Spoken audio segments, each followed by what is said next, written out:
আজকের গল্প ভুলের মাসুল। লিখেছেন দেবশ্রী ঘোষ দাস।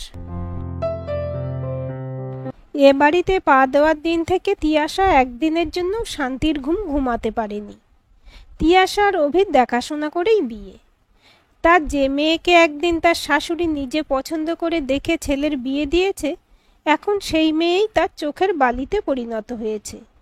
বিয়ের কয়েক মাস আগেও যে মেয়ের প্রশংসায় তার শাশুড়ি কল্পনা দেবী পঞ্চমুখ ছিল, আজ তার মুখ দিয়ে তিয়াশার বদনাম ছাড়া আর কিছুই বেরোয় না।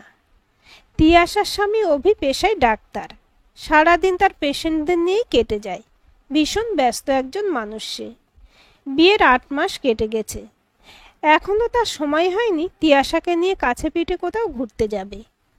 তিয়াশার অনেক স্বপ্ন ছিল এই বিয়েটা নিয়ে। তা অবশ্য প্রতিটা মেয়েরই থাকে। প্রথম যেদিন অভিরা তাকে দেখতে আসে, সেই প্রথম দেখাতেই তিয়াশার তাকে পছন্দ হয়ে যায়। ডাক্তার ছেলে, সুন্দর চেহারা, স্বল্পভাষী অভিকে নিয়ে অনেক কিছু ভেবেছিল তিয়াশা। কিন্তু অভিদের বাড়িতে পা দেওয়ার দিন থেকেই সে বুঝে যায় কত ভুল জায়গায় এসে পড়েছে সে। তিয়াশা সাধারণ মানের ছাত্রী, কোনো রকমে টেনে টুনে গ্রাজুয়েট। তার বাবার পাড়াতে একটা ছোট্ট বইয়ের দোকান, আয় সেভাবে কিছুই নেই। তিয়াশা বিয়ের আগে কিছু টিউশনি করে সংসারে সাহায্য করত।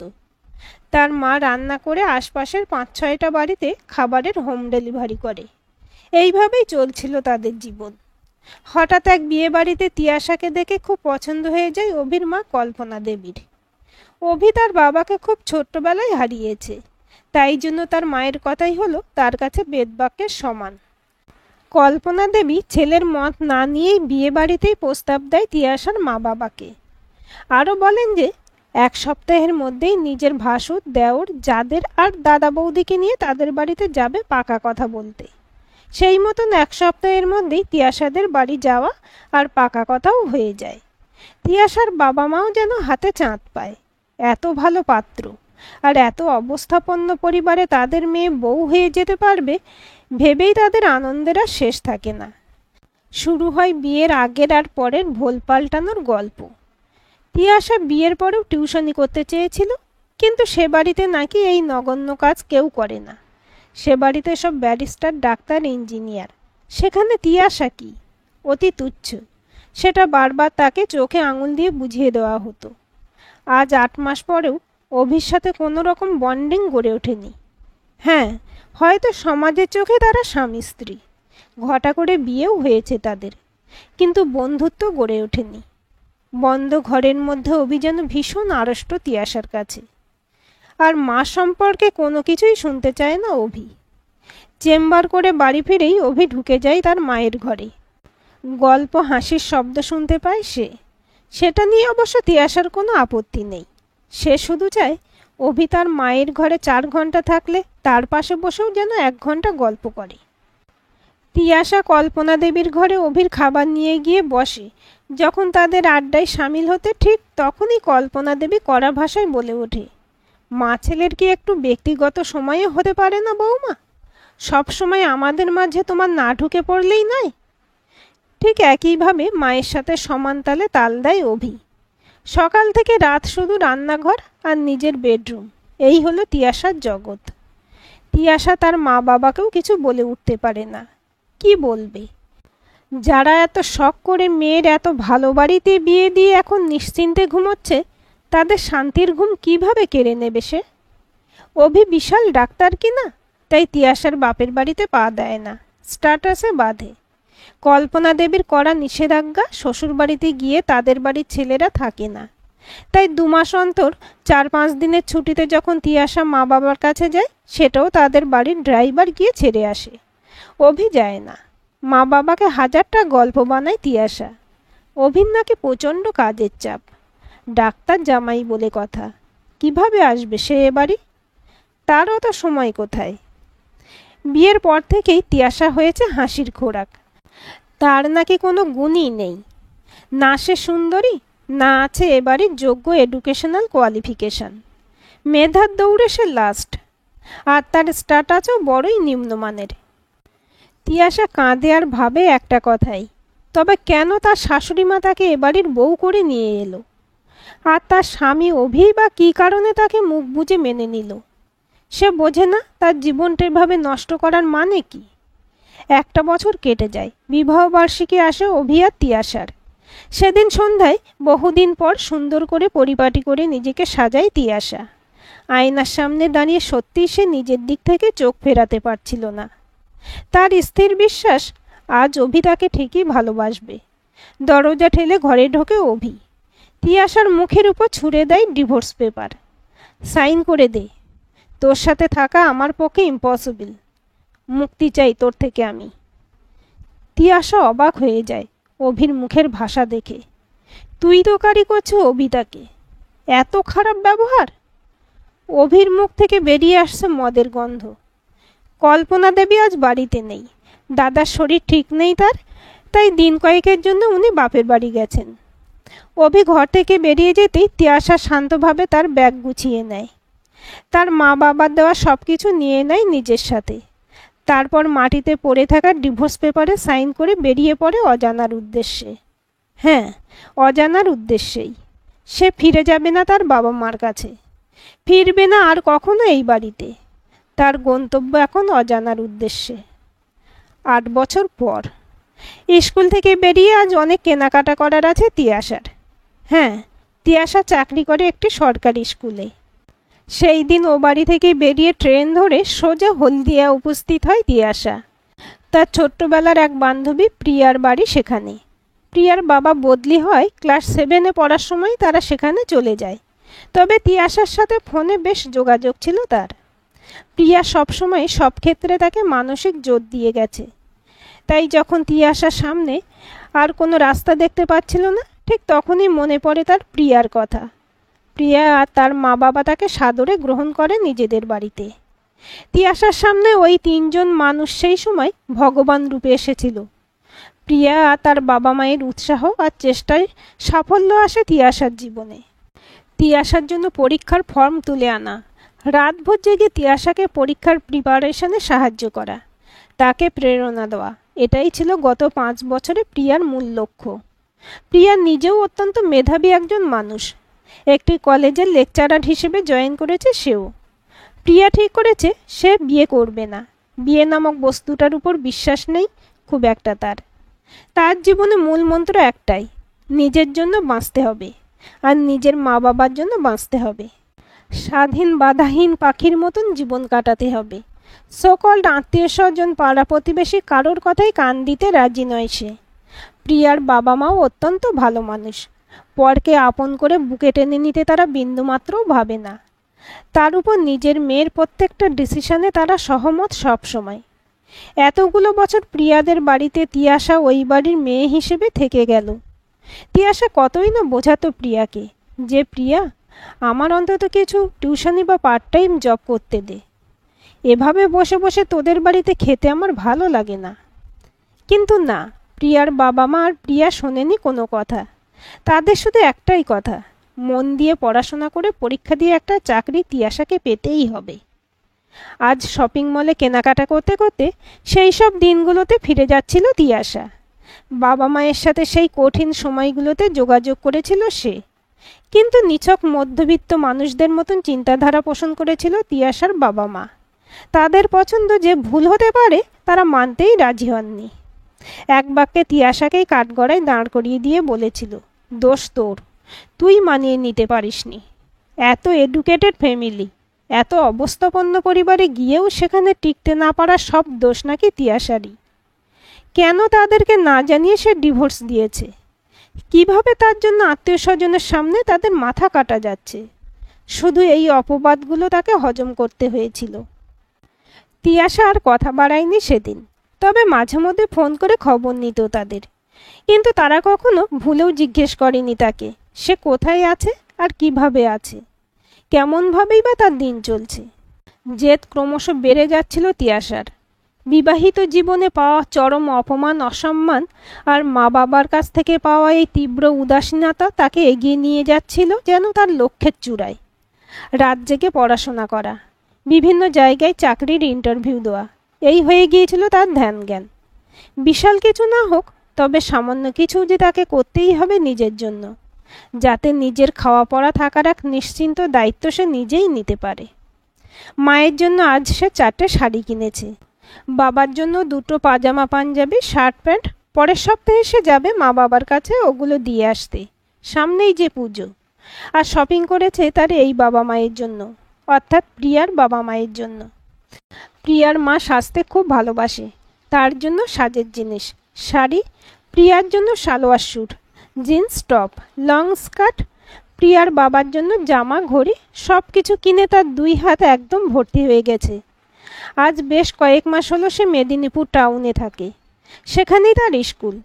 প্রিয়া আর কাকু কাকিমাকে ছেড়ে আসতে তার বুক ফেটে গিয়েছিল, কিন্তু ওরাই বুঝিয়ে বলেছিল তিয়াশাকে যে মায়ের বন্ধনে নাকি নিজেকে বেশি জড়িয়ে ফেললে সামনে এগিয়ে যাওয়ার পথ কঠিন হয়ে যায়।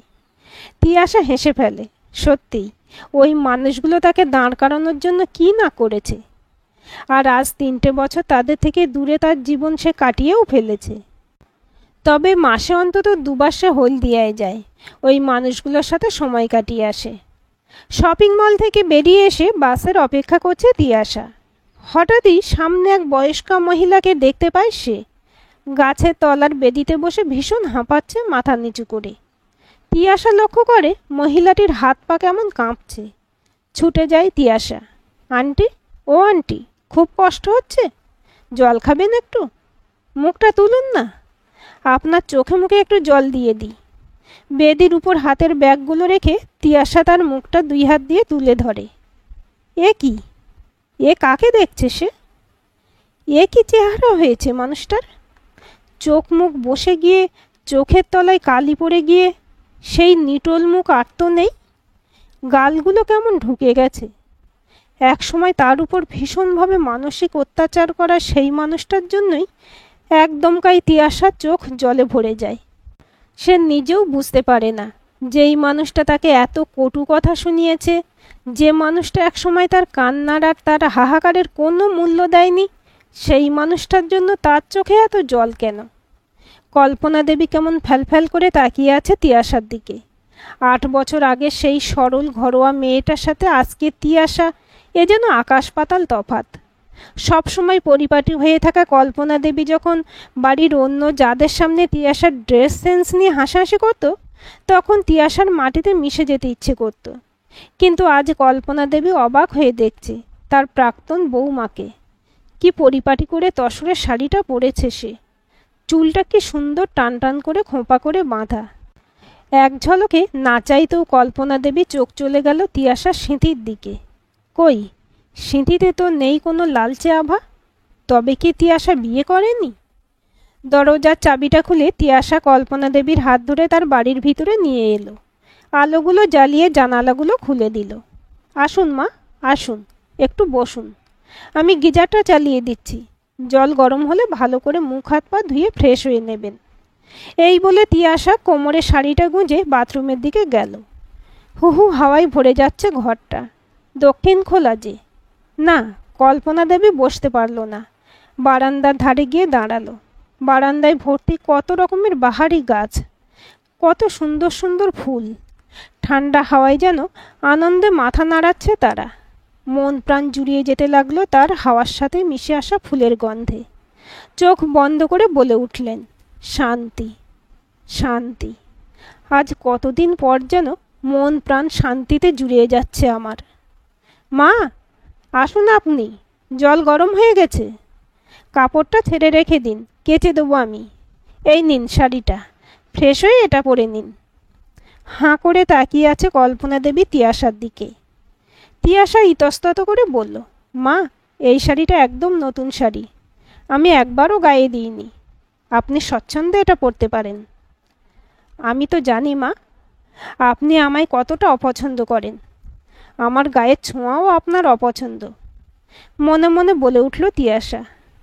ছি ছি রে মা, তোমার গায়ে দেওয়া শাড়ি দিলেই বা ক্ষতি কি মা? দাও দাও, তাই দাও, তোমার ব্যবহার করা শাড়িই দাও আমায়। নতুন শাড়ি বড্ড কড়কড়ে, কষ্ট হবে আমার, যা গরম। তিয়াশা অবাক হয়ে যাচ্ছে এই মানুষটার ব্যবহারে। কোথায় গেল সেই দাপট? কোথায় গেল সেই টিটকিরি মেরে কথা? সেই রকচটা চোখ দুটো আজও বড্ড শান্ত। তাকে কি না আজ সেই মানুষটা মা বলে ডাকছে। রাত প্রায় 9টা। ডাইনিং টেবিলে খাবার বাড়ছে তিয়াশা। বাইরে হঠাৎ খুব ঝড় বৃষ্টি শুরু হয়। চালে ডালে বসিয়ে দিয়েছে সে। ফ্রিজে ইলিশ মাছ ছিল, সেটা ভেজেছে। গরম গরম বেগুনি আর ফ্রেঞ্চ ফ্রাই। কল্পনা দেবীকে গুছিয়ে খেতে দিতে দিতে তিয়াশা বলে ওঠে, আমার কিন্তু এই 2 কামরার ঘর মা, খুব সাধারণ। আপনার মতন অত বড় পাথর দেওয়া 4তলা বাড়ি নয়। এখানে এসি নেই, তবে হ্যাঁ, দক্ষিণ খোলা এই বারান্দাটা আছে, যার ঠান্ডা হাওয়া আপনাকে ঘুম পাড়িয়ে দেবে। আর আমি তো জানতাম না আজ আপনার সাথে দেখা হয়ে যাবে। কিছুই তো জোগাড় ছিল না। আজ এই দিয়ে খেয়ে নিতে পারবেন তো মা? নিন, দেরি করবেন না, আপনি খেয়ে নিন, ঠান্ডা হয়ে যাবে।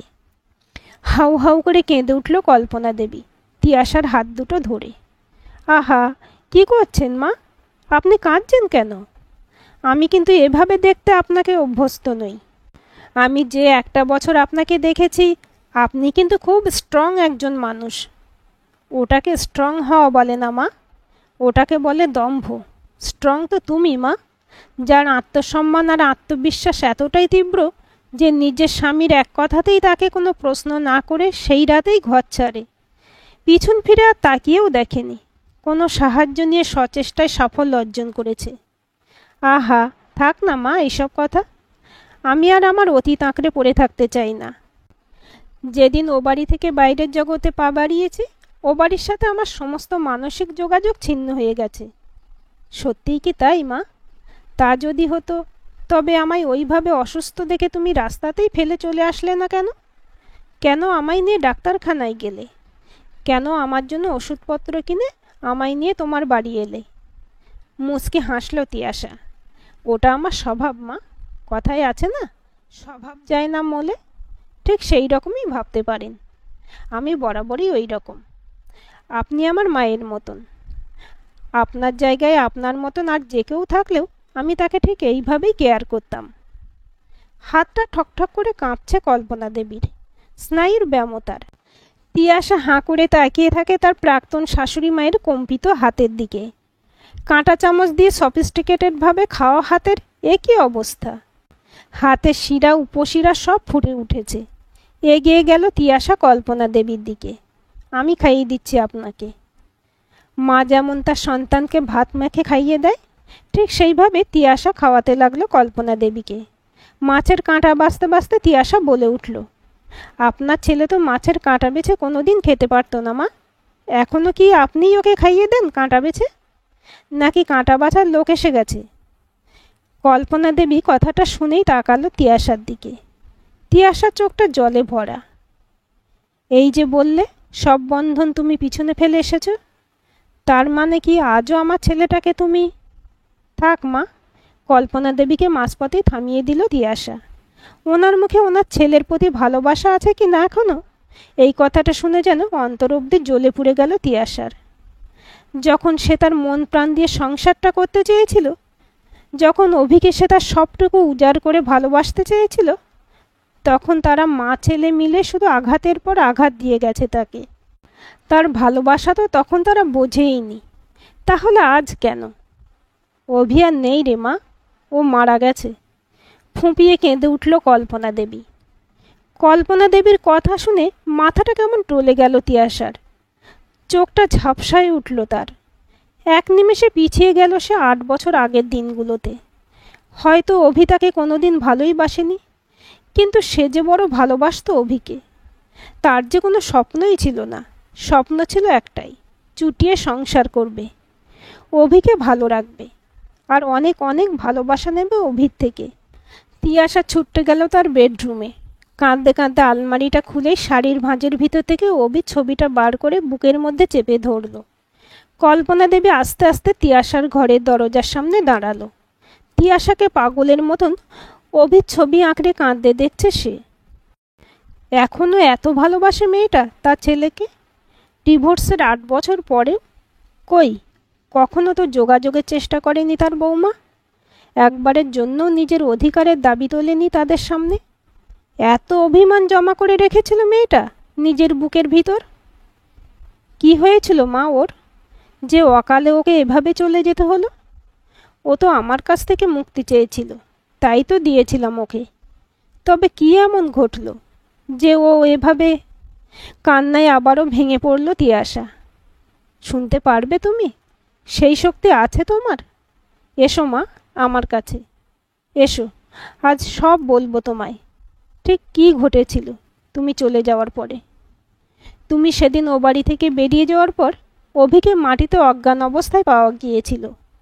কোনোভাবেই তার জ্ঞান ফেরানো সম্ভব হয়নি। মুখ দিয়ে রক্ত গড়িয়ে পড়ছিল। তোমার জ্যাঠা শ্বশুর আর কাকা শ্বশুররা মিলে অভিকে পাঁজাকোলা করে তুলে অ্যাম্বুলেন্সে করে হাসপাতালে নিয়ে যায়। আমায় ফোন করে জানানো হয়। আমি তৎক্ষণাৎ দাদার বাড়ি থেকে বেরিয়ে সরাসরি হসপিটালে পৌঁছে যাই। কিন্তু সেখানে গিয়ে ডাক্তার যা যা বলে, আমাদের তাতে পায়ের তলার মাটি সরে যায়। অভির ব্লাড ক্যান্সারের লাস্ট স্টেজ। এইটুকু শুনেই তিয়াশার যেন অন্তরাত্মা অবধি কেঁপে ওঠে। কি বলছে মা এইসব? চোখের জল বাঁধ মানছে না তার। কল্পনা দেবী আরও বলতে থাকেন। কয়েকদিন পর অভিকে বাড়িতে নিয়ে আসি আমরা। অভির এক খুব কাছের বন্ধু তন্ময়কে তো তুমি চেনো। ও পুরো ব্যাপারটা জানতো। অভি শুধুমাত্র তাকেই বলেছিল তার অসুস্থতার কথা। আমাদের বাড়িতে এসে সে সবটা জানায়। আসলে তোমার সাথে অভির বিয়ে ঠিক করেছিলাম যখন, তখন অভি নিজেও কিছু জানতো না। তবে প্রায় দিন ওর শরীর ঠিক যেত না। বড্ড চাপা স্বভাব ছিল তো বরাবরই, তাই অনেকবার জিজ্ঞেস করেও উত্তর পাইনি। যখনই জিজ্ঞেস করতাম তোর কি শরীর খারাপ, খালি বলতো সারাদিন পেশেন্ট দেখি, ধকলের জন্য হচ্ছে মা, তুমি চিন্তা করো না। তন্ময়ের কথায় বিভিন্ন ধরনের টেস্ট নাকি চলছিলই। কিন্তু এই মারণ রোগের রিপোর্ট আসে সেদিন, যেদিন তোমাদের বৌভাত। তুমি তো জানোই মা, অভি আমার বড্ড আমি ঘেঁষা। ওর যখন মাত্র 1 বছর বয়স ওর বাবা আমাদের ছেড়ে চলে যান। তারপর থেকে আমি ওর মা, আমি ওর বাবা। আমার সব কথা ওর কাছে বরাবরই বেদবাক্য ছিল। তাই আমি যখন তোমার সাথে ওর বিয়ে ঠিক করি, ও আমায় বাধা দেয়নি। তবে হ্যাঁ, একদিন আমার ঘরে এসে বলেছিল বটে, মা তুমি বড্ড বেশি তাড়াহুড়ো করে ফেলছো না তো আমার বিয়ের ব্যাপারে? আমার সাথে একজনের জীবন জড়িয়ে যাবে। সেদিন ওর এই ইঙ্গিতপূর্ণ কথাটা আমি বুঝতে পারিনি। আমি ওকে বলেছিলাম যে তোর মতন ছেলের সাথে যে মেয়ের জীবন জুড়বে তার তো ভাগ্য ফিরে যাবে। কিন্তু তখন আমি মা হয়েও বুঝিনি ওর শরীরটা বড্ড খারাপ ভিতরে ভিতরে। বৌভাতের দিনে আসা রিপোর্টের কথা আমি জানতেও পারিনি। তারপরের ঘটনা তো তোমার জানা তিয়াশা। আজ বুঝি ছেলেটা তোমায় বড্ড ভালোবাসতো। অভি আজ 3 বছর হয়ে গেল আমাদের মাঝে নেই। ও চলে যাবার পর তন্ময় সবটা খুলে বলে আমায়। ও বলে যে কাকিমা, অভি তিয়াশাকে প্রচণ্ড ভালোবাসতো। আমার বাড়ি এসে তিয়াশার কথা বলতো আর কাঁদতো। শুধুমাত্র তিয়াশার জীবনটা যাতে শেষ না হয়ে যায়, তাই ওকে প্রচণ্ড মানসিক যন্ত্রণা দিত। ওর থেকে দূরত্ব রেখে চলতো, যাতে তিয়াশা মানসিকভাবে ওর সাথে জড়িয়ে না পড়ে। ওর মনে কষ্ট আর আঘাত দিত, যাতে অভি চলে যাবার পর আর পিছনে ফিরে তিয়াশা না তাকায় কখনো। অভি বরাবরই তিয়াশার ভালো চাইতো কাকিমা। আমি যে তোমার সাথে এত খারাপ ব্যবহার করতাম সেটাতেও অভি কষ্ট পেত খুব। কিন্তু এই যে প্রতিবাদ করতে গেলে যে আমাকেও কষ্ট দিয়ে ফেলবে, তাই আমার সাথে মিলেই তোমাকে হেনস্থা করতো, যাতে তুমি ওকে ঘেন্না করো। ও শুধু একটা সুযোগ চেয়েছিল তোমায় মুক্তি দেবার। তাই ঠিক 1 বছরের মাথায় ও তোমায় এসে ডিভোর্স পেপারটা দেয়। 1টা বছর তো খুব একটা বেশি সময় নাই। তাই ও ভেবে নিয়েছিল তুমি এই সম্পর্ক থেকে বেরিয়ে আবার নতুনভাবে নিজের জীবন শুরু করবে। কিন্তু আজ ভীষণভাবে বুঝতে পারছি যে আমার ছেলেটা মনে মনে যেরকম তোমাকে পাগলের মতো ভালোবাসতো, তেমনি তুমিও ওকে সত্যিকারের ভালোবাসতে। আমি আজ নিজের চোখে বড্ড অপরাধী বৌমা। দুটো ভালোবাসার মানুষকে আমি আমার অহংকার, জেদ আর দম্ভের বশে আলাদা করেছি। সত্যি কি পেলাম আমি বলতে পারো? আজ আমার সংসারটাও সুখের হতে পারত। তুমি যদি আমার অভির পাশে থাকতে, তবে হয়তো বা আমার অভি তোমার ভালোবাসা আর সেবার সান্নিধ্য থেকে আরও কয়েকটা বছর বেশি বাঁচত। কথাগুলো বলতে বলতে কল্পনা দেবীর গলাটা কেমন গুজে এলো। শাড়ির আঁচল দিয়ে ভিজে যাওয়া চোখ দুটো মুছলেন তিনি। এই অবধি নিঃশব্দে শুনছিল তিয়াশা। তার আর কিছু বলার মতন ক্ষমতা ছিল না। এবার আস্তে আস্তে জিজ্ঞেস করে উঠল সে, আপনার এমন অবস্থা হলো কি করে মা? এত অসুস্থ অবস্থায় নিজেকে বাড়ি থেকে এত দূরে রাস্তায় এসে বসে কি করছিলেন আপনি? সে অনেক ঘটনা বৌমা। অভিকে সুস্থ করতে আমি আমার প্রাণপণ চেষ্টা চালাতে থাকি, বিদেশেও নিয়ে যাই ট্রিটমেন্টের জন্য। নিজস্ব যা সঞ্চয় ছিল তার সাথে নিজস্ব সমস্ত গয়নাগাটি, এমনকি অভির সঞ্চিত অর্থও আমি ওর ট্রিটমেন্টে দিয়ে দিই। সমস্ত ডাক্তার জবাব দিয়ে দিয়েছিল। একের পর এক কেমো চলছিল। সকলের একই কথা, এই পেশেন্ট খুব বেশি হলে 4-5 বছর বাঁচবে। তবে মায়ের মন তো মানতেই চাইতো না। তবে না, এত চেষ্টা করেও ছেলেটাকে আমার পারলাম না বাঁচাতে। শেষ দিনগুলোতে ঘোরের মধ্যে বড্ড তোমার নাম নিত। অনেক খুঁজেছিলাম তোমায়, কিন্তু পাইনি।